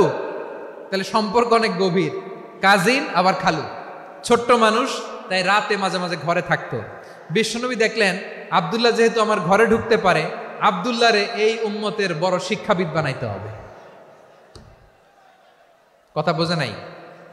আব্দুল্লাহকে কি বানাইতে হবে? শিক্ষাবিদ, এডুকেটর অফ দিস উম্মাহ, এই উম্মার শিক্ষাবিদ বানাইতে হবে। তাই আব্দুল্লাহ ইবনে আব্বাসকে বিশ্বনবী হাতে কলমে শিক্ষা দিয়েছেন। আহারে, আর এরপরে যে কি ভাষা আসবে তোমাদের জন্য আমার মুখ থেকে আমি নিজেও জানি না। 1 ঘন্টা যাবত ধাক্কা ধাক্কি মারামারি, তো আসতে বলছে কে তোমাকে? পেছনে চলে যাও, জায়গা না পেলে। পুরো প্রোগ্রামটাই নষ্ট করে দেবে।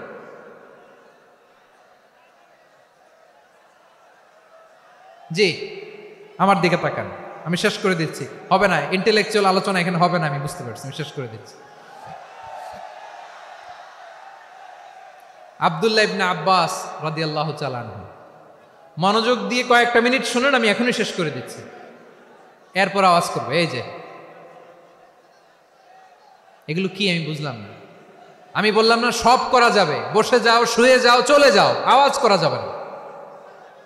অন্যকে বসো এটাও বলার দরকার নাই, জাস্ট এদিকে তাকাও। আল্লাহ।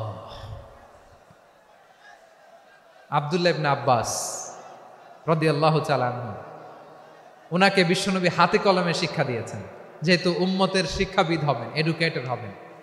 তো বিশ্বনবী রাতে যখন তাহাজ্জুদ পড়তেন, ছোট্ট আব্দুল্লাহ ঘরে থাকতো, বুঝতে পেরেছেন? ছোট্ট মানুষ তো ঘরে থাকতো। তো বিশ্বনবী তাহাজ্জুদের জন্য একবার দাঁড়িয়েছেন, ছোট্ট আব্দুল্লাহ ওযু করে দাঁড়াইছে। আচ্ছা বলেন তো, ইমাম আর মুসল্লি মোট যদি 2 জন হয়, একজন ইমাম একজন মুসল্লি, তো মুসল্লি ইমামের কোন দিকে দাঁড়াবে? ডানে দাঁড়াবে। ছোট্ট আব্দুল্লাহ বুঝে নাই, বিশ্বনবী তাহাজ্জুদ শুরু করেছেন, উনি ইক্তেদা করছেন আর দাঁড়াইছেন বায়ে। কোথায় দাঁড়িয়েছেন?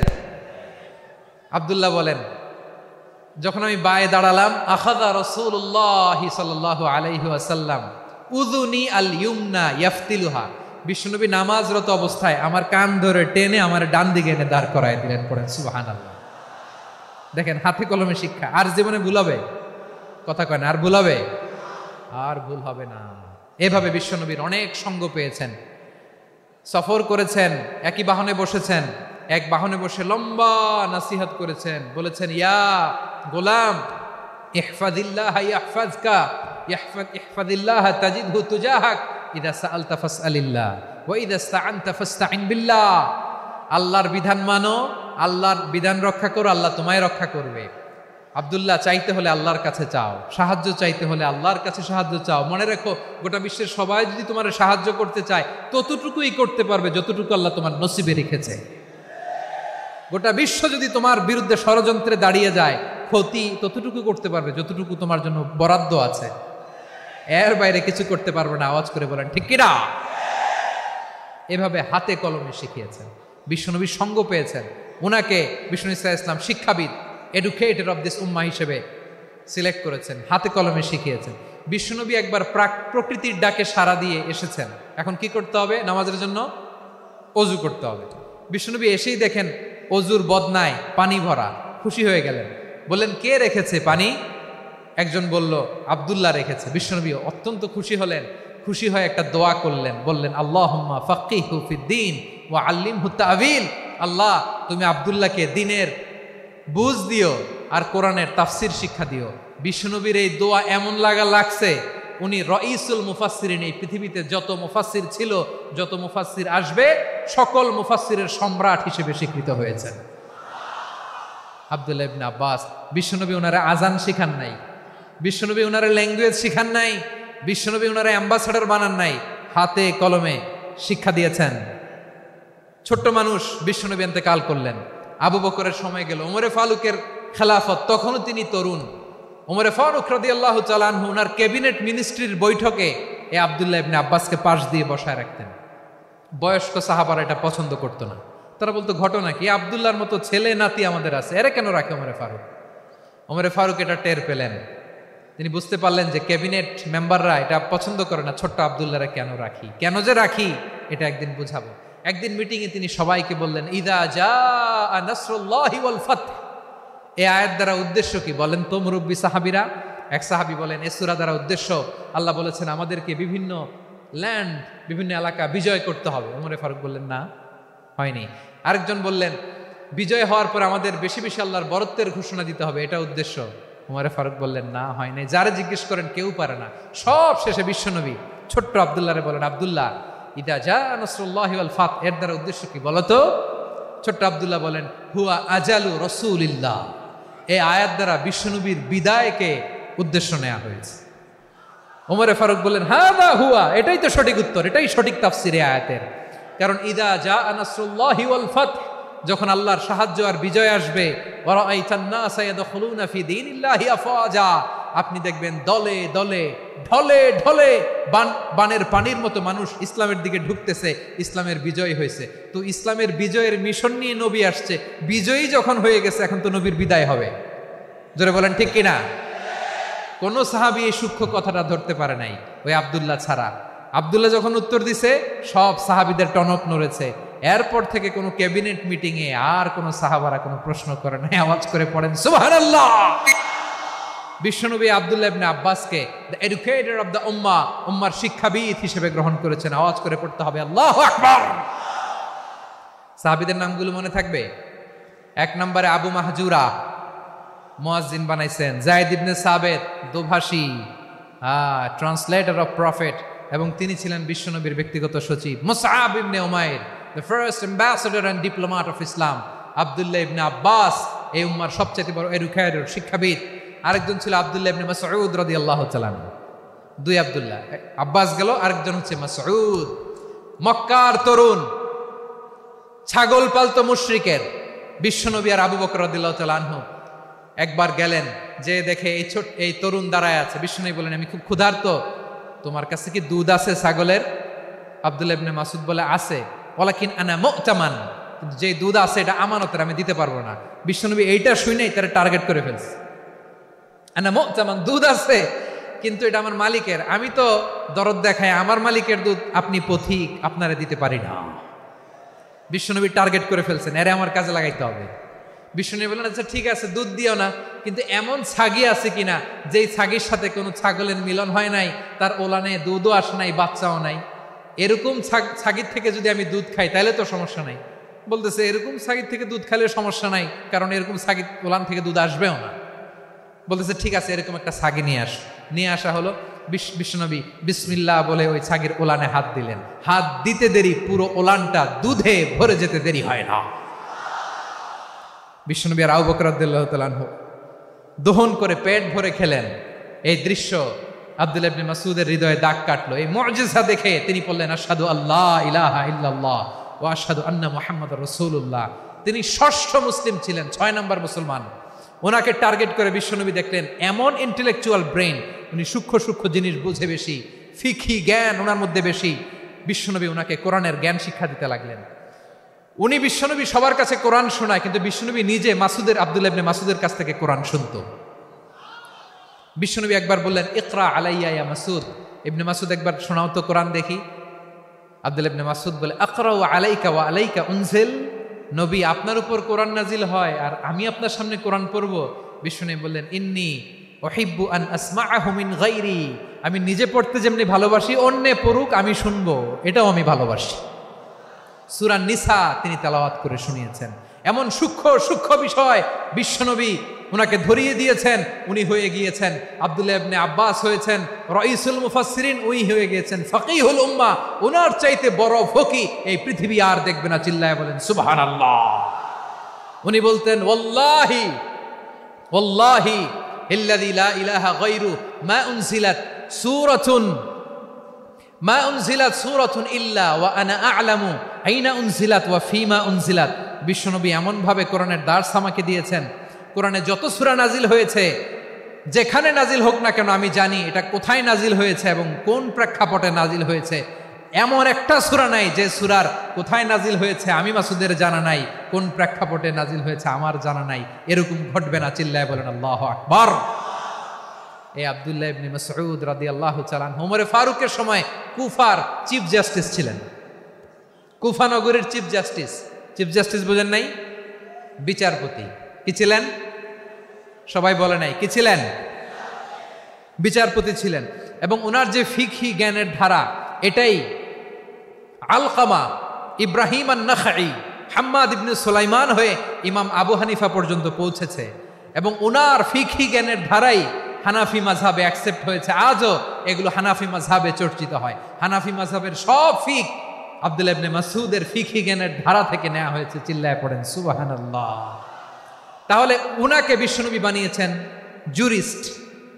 জুরিস্ট, আইনবিদ, ফকিহ। উনারে আজান শিখান নাই। হিউম্যান রিসোর্স ডেভেলপমেন্ট কিভাবে করবেন, মানব সম্পদের উন্নয়ন কিভাবে করতে হয়, কিভাবে যার যেখানে প্রতিভা কাজে লাগাতে হয় উনি দেখিয়েছেন। সুবহানাল্লাহ পড়বেন না? খালিদ বিন ওয়ালিদ নাম শুনছেন? কে কে শোনেন নাই হাত তোলেন। কি ছিলেন? বীর যোদ্ধা ছিলেন খালিদ বিন ওয়ালিদ। কিন্তু তিনি ইসলাম ধর্ম গ্রহণ করেছেন অনেক দেরিতে, 8ম হিজরিতে। তার মানে 8ম হিজরির আগে উনি মুশরিকদের পক্ষে লড়াই করেছেন। ওনার হাতে কত মুসলিম সাহাবী যে নিহত হয়েছে হিসাব নাই। বিশ্বনবী টার্গেট করে রাখছে, তুমি আমাদের মুসলিমদের এত ক্ষতি করলা, তুমি যখন মুসলমান হবা তোমারে দিয়ে আমি এমন কাম করামু যে এটা আর কেউ করতে পারবে না। সুবহানাল্লাহ নাই? যশোর ক্লান্ত হয়ে গেছে।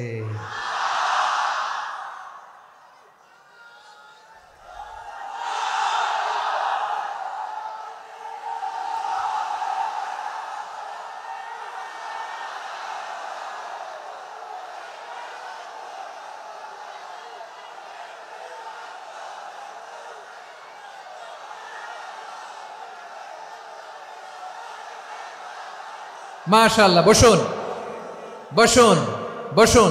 খালিদ বিন ওয়ালিদ রাদিয়াল্লাহু তাআলা 8ম হিজরিতে মুসলিম হয়েছেন, মক্কা বিজয়ের আগে। তো মক্কা বিজয়ের আগে যখন মুসলিম হয়েছেন, এর আগে কি করছেন? কাফিরদের সাথে যুদ্ধ করেছেন। উনি উহুদের যুদ্ধে মুসলমানদের যে পরাজয় ভাব, কঠিন পরিস্থিতির মুখোমুখি উনার কারণে পেছন থেকে এমন আতর্কিত আক্রমণ করেছেন, মুসলমানদেরকে কচুকাটা করেছেন। 8ম হিজরিতে আল্লাহ তাআলা হেদায়েতের নূর দিয়ে ওনার হৃদয়টাকে উজালা করে দিলেন।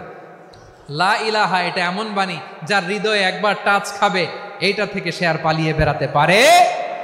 ঝিনুকের ভেতর লুকিয়ে থাকে যেমন মতি, ঝিনুকের ভেতর লুকিয়ে থাকে যেমন মতি, কলমা শাহাদাতে আছে আল্লাহর জ্যোতি, কলমা শাহাদাতে আছে আল্লাহর জ্যোতি। ঠিক কিনা বলেন? মক্কা বিজয়ের আগে মুসলিম হলেন। হওয়ার পরে বিশ্বনবীর টার্গেট ফুলফিল হলো। ওই যে টার্গেট করে রেখেছেন আর দোয়া করেছেন, খালিদ বিন ওয়ালিদ যদি মুসলিম হয় তাকে আমি মিলিটারি চিফ বানাবো। ওনাকে আজান শিখান নাই, ওনারে কান ধইরা নামাজের এই মাথা থেকে ওই মাথা আনান নাই, ফিকহি কোরআনের সূক্ষ্ম তাফসীর ওনারে শিখান নাই, অ্যাম্বাসেডর বানান নাই। বিষ্ণু ইসলাম উনাকে সামরিক অভিযানে প্রেরণ করেছেন। সামরিক অভিযানে তিনি প্রেরণ করেছেন। উনার জীবদ্দশায় উনার নেতৃত্বে যতগুলো যুদ্ধ হয়েছে একটা যুদ্ধেও তিনি পরাজয় বরণ করেন নাই। ওমরে ফারুকের সময়কালে তিনি চিফ অফ মুসলিম মিলিটারি মানে মুসলিম সেনাপতি হয়েছেন। যশোর আওয়াজ করো, ঠিক কিনা বলো? সেনাপতি, মুসলিম সেনাপতি। তাহলে কিভাবে হিউম্যান রিসোর্স ব্যবহার করতে হয় গোটা বিশ্ব আমার নবীর কাছ থেকে শিখে নাও। খালিদ বিন ওয়ালিদ, ওনাকে বিশ্বনবী একটা উপাধি দিয়েছেন। উপাধিটা হচ্ছে সাইফুল্লাহিল মাসলুল, আল্লাহর নাঙ্গা তরবারি, আল্লাহর খোলা তরবারি, দ্য ওপেন সোর্ড অফ আল্লাহ। খালিদ বিন ওয়ালিদ মুসলিম সেনাপতি। হাসান বিন সাবেত নাম শুনছেন? দেখি উনি কি ছিল বলেন। রাসূলের সভা কবি, কালচারাল হিজিমনিকে ডিফিট করার জন্য। উনি ভালো অস্ত্র চালানো জানতেন না, ওই কাজে উনি যেতেন না। ওনার ছিল কাব্য প্রতিভা। কাব্য প্রতিভা, কাফিররা কবিতা দিয়ে নবীকে গালি দিত। বিশ্বনবী বলতেন, ইয়া হাসান আজিব আন রাসূলিল্লাহ, তুমি নবীর হয়ে কাফেরদের এই কথাগুলোর জবাব দাও। বিশ্বনবীর একটা মিম্বার ছিল। বিশ্বনবীর মিম্বারের পাশাপাশি মসজিদে নববীতে এই হাসান বিন সাবেতের জন্য বিশ্বনবী একটা স্পেশাল মিম্বার বানিয়ে দিয়েছেন। এখান থেকে তুমি জবাব দাও। এবং বিশ্বনবী বলেছেন, আল্লাহুম্মা আইয়িদহু বিরূহিল কুদুস। আল্লাহ, হাসান আমার পক্ষে জবাব দেয়, তুমি জিব্রাইল মারফত তাকে সাহায্য পাঠাইয়া দিও। রাসূল সাল্লাল্লাহু আলাইহি ওয়াসাল্লামের সভা কবি, the poet of the prophet, নবীর কবি। উনি কবিতা দিয়ে এমন উচ্চাঙ্গের ভাষায় কবিতা দিয়ে তিনি জবাব দিতেন, কাফিরদের গা শিহরে যেত, তাদের হৃদয়ে আগুন ধরে যেত। তাহলে এরকম কবিরও দরকার আছে না নাই? এখন যাকে আল্লাহ দিছে কাব্য প্রতিভা, এরা যদি আপনি যুদ্ধের ময়দানে পাঠান হবে? যারে দিছে সুরেলা গলা, এরা যদি অ্যাম্বাসেডর বানান হবে না। হাসান বিন সাবেত ছিলেন বিষ্ণু ইসলামের কবি। হুযায়ফা ইবনুল ইয়ামান বিশ্বনবীর গোয়েন্দা বিভাগের প্রধান। কিসের প্রধান? হুযায়ফা ইবনুল ইয়ামান। ওনার ছিল ডিটেকটিভ মাইন্ড, ডিটেকটিভ মাইন্ড, গোয়েন্দা বিভাগের প্রধান। এবং উনি হচ্ছেন সাহিবু সিররি রাসূলিল্লাহ, রাসূল সাল্লাল্লাহু আলাইহি ওয়াসাল্লামের গোপন তথ্যের ধারক বাহক। নবীর যেই কথা কেউ জানে না, সব হুযায়ফার পেটের ভিতরে ছিল। সুবহানাল্লাহ পড়েন। মদিনার যত ইহুদিদের একটা লিস্ট ছিল, এই লিস্ট শুধু দুইজন জানতো, বিশ্বনবী আর হুযায়ফা। সুবহানাল্লাহ পড়বেন না? তাহলে ওনাকে কোন দায়িত্ব দিছে? কোন বিভাগ? যশোর আওয়াজ করো, কোন বিভাগ? গোয়েন্দা বিভাগের হেড ছিল। খন্দকের যুদ্ধে প্রচন্ড আজকের মতো শৈত্য প্রবাহ, মাটি খনন করতে করতে সাহাবীদের পেটে ক্ষুধা নাই, দাঁড়াইতে পারে না নামাজের জন্য, এত ক্লান্ত, ক্ষুধা, ক্লান্ত, শ্রান্ত। বিশ্বনবী বললেন, কে আছো? এই কঠিন শীত, এই ভয় আর ক্ষুধার মধ্যেও খন্দকের পরীক্ষার টপকে শত্রু শিবিরে যে আমাকে তথ্য দিবা, কে আছো? কারো গায়ে শক্তিই নাই যে দাঁড়াবে, কেউ দাঁড়ায় না। বিশ্বনবী তখন নিজে হুযায়ফাকে ডাক দিলেন, হুযায়ফা, যে আমাকে আজকে শত্রু শিবিরের তথ্য এনে দিবে, সে জান্নাতে আমার মোরাফাকা, আমার সঙ্গী হবে। হুযায়ফা রাদিয়াল্লাহু ইবনুল ইয়ামান জীবনের ঝুঁকি নিয়ে এই ক্ষুধা, শৈত্য প্রবাহ, কোল্ড ওয়েভসকে উপেক্ষা করে পরীক্ষা টপকে শত্রু শিবিরে যে সবার কথাগুলো চুপে চুপে শুনে বিশ্বনবীর দরবারে এসে গোয়েন্দাদের মতো তথ্য সরবরাহ করেছে। বিশ্বনবীর গোয়েন্দা বিভাগের প্রধান হুযায়ফা ইবনুল ইয়ামান ইন্টেলিজেন্স বিভাগ চালাতেন। মুনাফিকদের নাম ওনার কাছে ছিল। মুআয ইবনে জাবাল মদিনা রাষ্ট্রের সবচেয়ে সিনিয়র আমলা ছিলেন। আমলাতন্ত্র চিনেন তো? প্রশাসনিক কাজ যারা চালায়, অ্যাডমিনিস্ট্রেশন বুঝেন না? The department of administration. মদিনার রাষ্ট্রের সিনিয়র আমলা মুআয ইবনে জাবাল মুতাখাসসিসুন ফিল হালাল ওয়াল হারাম, হালাল হারামের স্পেশালিস্ট ছিলেন। বিশ্বনবী উনাকে ইয়ামানের গভর্নর করে পাঠাইছেন। বলেছেন, ইন্নাকা তা'তি কওমান আহলা কিতাব, এমন গোষ্ঠীর কাছে যাবা, ইহুদি নাসারা, আগে শাহাদা পড়লে এরপরে নামাজের দাওয়াত দিও, নামাজ পড়লে জাকাতের দাওয়াত দিও। গভর্নরের অ্যাটিটিউড যেমন থাকে তেমন অ্যাটিটিউড ধরে রেখো। সুবহানাল্লাহ পড়েন। তাহলে মুআজ ইবনে জাবালকে দিয়ে বিশ্বনবী কবিতা লেখায় নাই, চিঠি লেখায় নাই, আজান দেওয়ায় নাই। সুবহানাল্লাহ পড়বেন না? সব শেষ সাহাবী বলি আবু হুরায়রা রাদিয়াল্লাহু তাআলা আনহু। নাম শুনছেন? বিড়ালের বাবা। কি করতেন? খালি হাদিস মুখস্থ করতেন।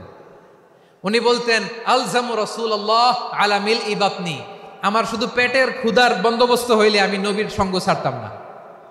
আমার আনসার সাহাবারা ক্ষেত খামারের কাজ করত, আমার মুহাজির সাহাবারা ব্যবসা করত, আর আমি নবীর সাথে সাথে থাকতাম। শুধু সকাল বিকাল দুই বেলা যদি আমার খাবারের বন্দোবস্ত হয় আমি আর নবীর লক ছাড়ি না। সুবহানাল্লাহ কইবেন না? 5374টা হাদিস তিনি বর্ণনা করেছেন। সবচেয়ে বেশি হাদিস বর্ণনাকারী সাহাবী। হাদিস প্রিজার্ভেশনের কাজে বিশ্বনবী ওনাকে কাজে লাগিয়েছেন। উনি একদিন বলেন ইয়া রাসূলুল্লাহ আসমাউ মিনকা কাসীরান ফালা আহফাজু, নবী অনেক কথা শুনি আমার মনে থাকে না। বিষ্ণু বললেন তাই? উবসুত রিদাক, তোমার চাদরটা বিছাও। আবু হুরায়রা বিছালেন, বিশ্বনবী হাত বুলায় দিলেন, এরপরে অনেক হাদিস বর্ণনা করলেন। আবু হুরায়রা বলে তারপর থেকে বিশ্বনবী যাই বর্ণনা করে আমি শুনি আর একটাও বলি না। এখন সুবহানাল্লাহ। বিশ্বনবী ওনাকে হাদিস প্রিজার্ভেশন, নবীর এই যে লক্ষ্য হাদিস প্রিজার্ভেশনের এই দায়িত্ব দিয়েছেন সাইয়েদনা আবু হুরায়রা রাদিয়াল্লাহু তাআলা আনহুকে। প্রিয় ভাইরা, তাহলে 10 জন সাহাবীর কথা যে বললাম, আপনারা কি খেয়াল করেছেন কত বড় ট্যালেন্ট হান্টার, চৌকস ট্যালেন্ট হান্টার ছিল আমার নবী। এক একজনের এক এক ট্যালেন্ট এক এক কাজে অ্যাসাইন করেছেন, এক একজনকে এক এক দায়িত্ব দিয়েছেন, এক একজনের প্রতিভাকে এক একভাবে বিকশিত হওয়ার সুযোগ দিয়েছেন। আওয়াজ করে বলেন ঠিক কি না? এখন আমার পর্দার আড়ালে আমার মায়েরা বলবে এতগুলো পুরুষ সাহাবীর কথা বললো, নারী সাহাবীরা কি কিছু করে নাই? হ্যাঁ, একজন নারী সাহাবীর কথা বলে মোনাজাত হবে, দোয়া ছাড়া কেউ যাব না।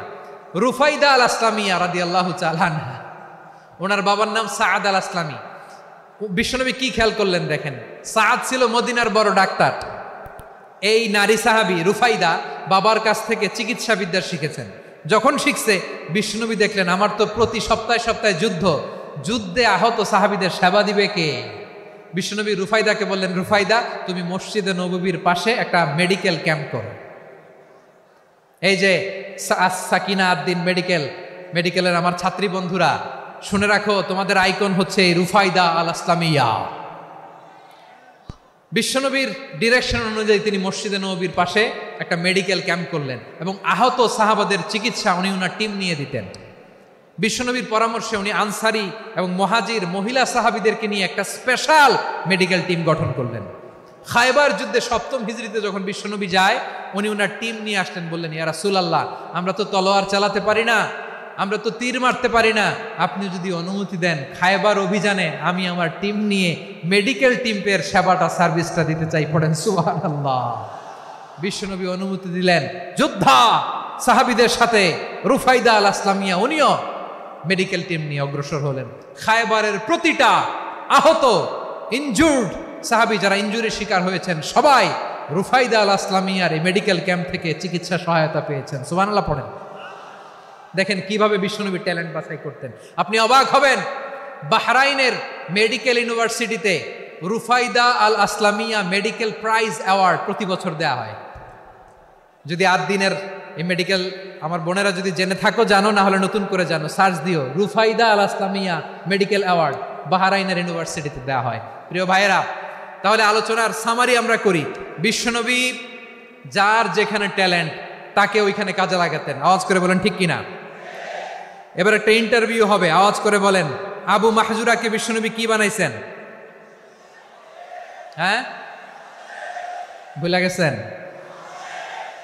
সামনের চুলে হাত দিয়ে বিশ্বনবী কি সুন্দর গলায় আজান শিখালেন।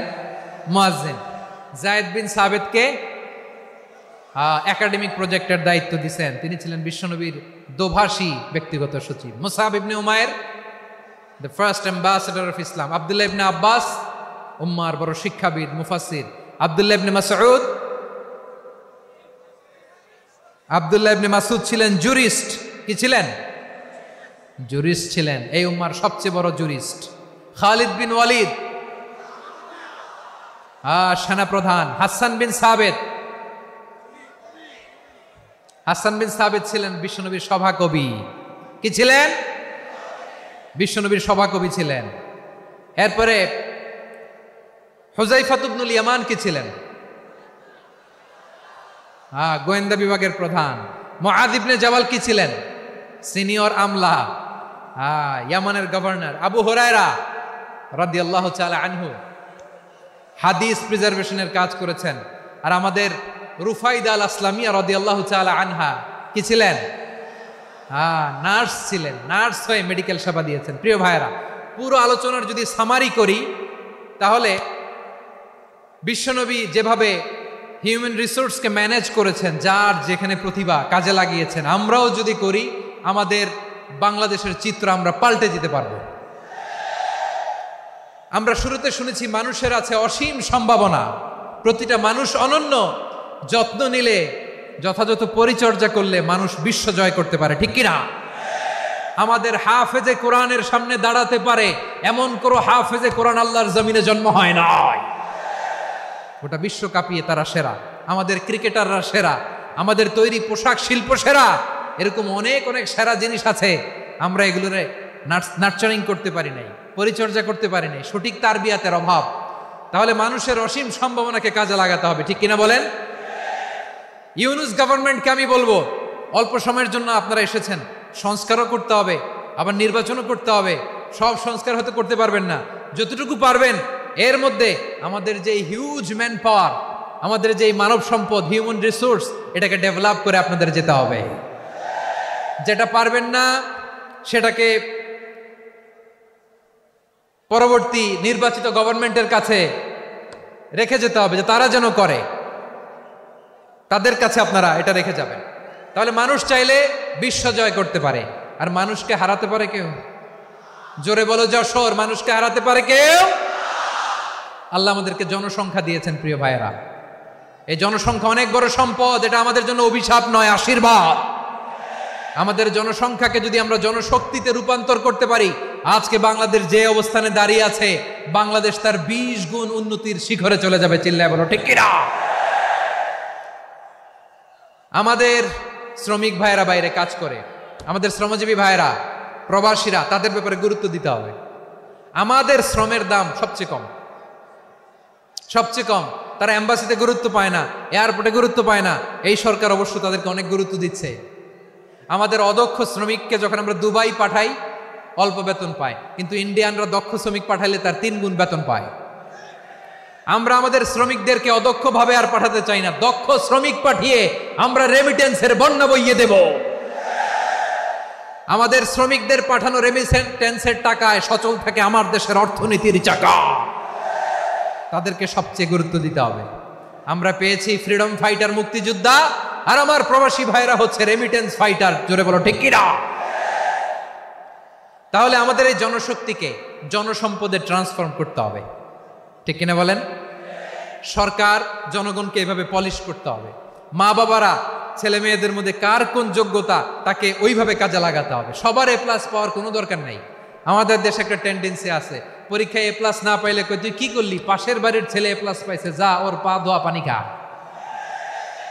কি খা? তা আমি ভাবছি যে পা ধোয়া, এ প্লাস পাওয়া ছেলেদের পা ধোয়া পানির একটা পানির ব্র্যান্ড বানাইতে হবে। এরকম লেখা থাকবে, এ প্লাস পাওয়া ছেলেদের পা ধোয়া পানি। খাওয়া নাই, এগুলার খাওয়া নাই। ওরে আল্লাহ এ প্লাস পাওয়ার জন্য বানাইছে, আর আপনার ছেলেকে এই এ প্লাস গুলারে নিয়ন্ত্রণ করার জন্য আল্লাহ বানাইছে। ওকে দিয়ে আল্লাহ কি করবে আপনি জানেনই না। একটা এ প্লাস, একটা এ গ্রেড একটা মানুষের জীবনকে ঠিক করে দিতে পারে না। আপনার ছেলেকে আল্লাহ অন্যদিকে যোগ্যতা দিয়েছে। ওদের মনোবল ভাঙবেন না, খবরদার, খবরদার। ছেলে মেয়েদের মনোবল ভাঙবেন না। যাকে দিয়ে যেটা হবে তাকে দিয়ে সেটা করতে হবে, তার প্রতিভাকে সেভাবে কাজে লাগাতে হবে। তাহলে বাংলাদেশ, আমাদের এই জনসংখ্যা জনসম্পদে রূপান্তরিত হবে। আমাদের সরকারের তত্ত্বাবধানে আমাদের 18 কোটি জনগণ দক্ষ জনশক্তিতে রূপান্তরিত হোক। আমরা চাই কি চাই না? আমরা ভালো মানুষ, শ্রেষ্ঠ মানুষ হতে চাই কি চাই না? ওই জাপানিজদের মতো সৎ, ওই ইউরোপিয়ানদের মতো কালচার্ড। আমাদেরকে আল্লাহ তাআলা কোরআন সুন্নাহ অনেক কিছু দিয়েছেন। যেহেতু বর্তমানে আমরা দেখছি তারা সৎ, তাদের মধ্যে ভ্যালিউ আছে, সেগুলো আমাদের মধ্যে আনার দরকার আছে না নাই? আর ইসলাম দিয়ে আমাদের জীবনকে সাজাতে হবে, ইসলাম দিয়ে আমার পরিবারকে সাজাতে হবে। ইসলাম থেকে, কোরআন থেকে প্রেসক্রিপশন না নিলে জীবন সুন্দর হবে না। কোরআন থেকে প্রেসক্রিপশন না নিলে সমাজ সুন্দর হবে না। কোরআনের প্রেসক্রিপশন না মানলে রাষ্ট্র সুন্দর হবে না। কোরআনের প্রেসক্রিপশন অ্যাপ্লাই না করলে শুধু দুর্নীতি দমন কমিশন দিয়ে দুর্নীতি বন্ধ করা যাবে না। এজন্য কোরআনের আইন আমরা চাই কি চাই না? প্রিয় ভাইয়েরা, হিউম্যান রিসোর্স ডেভেলপমেন্ট, মানব সম্পদের উন্নয়ন, আমাদের সরকার যেন এদিকে নজর দেয়। আমরা যেন এই ব্যাপারে যত্নবান হয়ে উঠি। যাকে আল্লাহ যে যোগ্যতা দিয়েছে, এই যোগ্যতা দিয়ে আমরা যেন ইসলামের জন্য, দেশের জন্য কাজ করি। আমরা যেন আমাদের স্কিল ডেভেলপ করি, আমাদের পটেনশিয়ালকে ডেভেলপ করি। মোরালিটি, ভ্যালিউজ নিয়ে শায়েখ আহমদুল্লাহ আলোচনা করেছেন, এগুলো দিয়ে যেন আমরা আমাদেরকে সাজাই। আল্লাহ তাআলা আমাদের দেশকে তুমি নিরাপদ করো, আমরা পড়ি আমিন। আল্লাহ আমার 18 কোটি জনগণকে তুমি জনশক্তিতে রূপান্তরিত করো, আমিন। আল্লাহ আমরা হাতে হাত রেখে, কাঁধে কাঁধ মিলিয়ে, ভাইয়ে ভাইয়ে যেন এই দেশকে গড়তে পারি, আল্লাহ তুমি তৌফিক দান করো, আমরা পড়ি আমিন।